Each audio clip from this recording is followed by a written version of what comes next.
When Jacob learned there was grain in Egypt, he said to his sons, "Why do you just keep looking at each other? I have heard that there is grain in Egypt. Go down there and buy some grain for us so that we may live and not die." Then 10 of Joseph's brothers went down to buy grain from Egypt. But Jacob did not send Benjamin, Joseph's brother, with the others, because he was afraid that harm might come to him. So Israel's sons were among those who went to buy grain, for there was famine in the land of Canaan also. Now Joseph was the governor of the land, the person who sold grain to all its people. So when Joseph's brothers arrived, they bowed down to him with their faces to the ground. As soon as Joseph saw his brothers, he recognized them, but he pretended to be a stranger and spoke harshly to them. "Where do you come from?" "From the land of Canaan, to buy food." Although Joseph recognized his brothers, they did not recognize him. Then he remembered his dreams about them and said to them, "You are spies. You have come to see where our land is unprotected." "No, my lord. Your servants have come to buy food. We are all the sons of one man. Your servants are honest men, not spies." "No, you have come to see where our land is unprotected.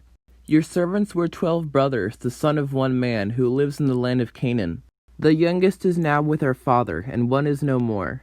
It is just as I told you, you are spies, and this is how you will be tested. As surely as Pharaoh lives, you will not leave this place unless your youngest brother comes here.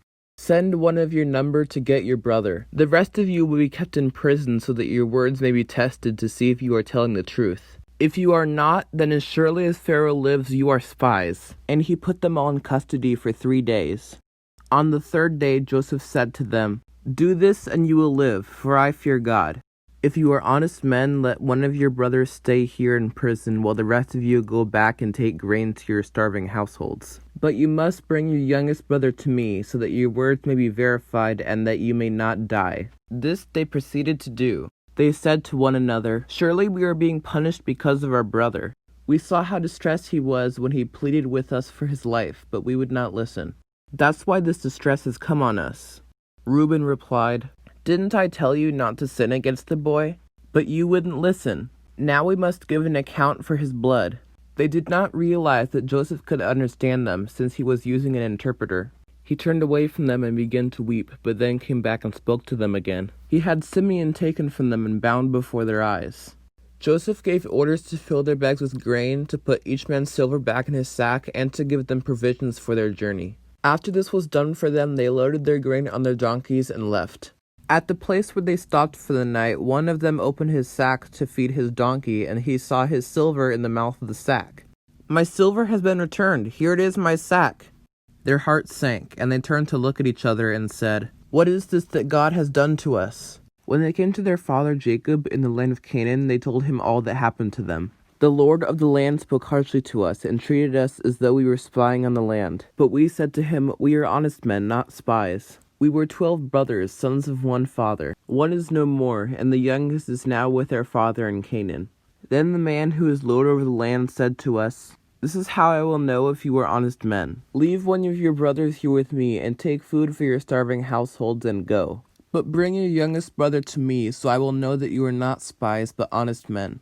Then I will give your brother back to you, and you can trade in the land." As they were emptying their sacks, there in each man's sack was his pouch of silver. When they and their father saw the money pouches, they were frightened. Their father Jacob said to them, "You have deprived me of my children. Joseph is no more, and Simeon is no more, and now you want to take Benjamin. Everything is against me."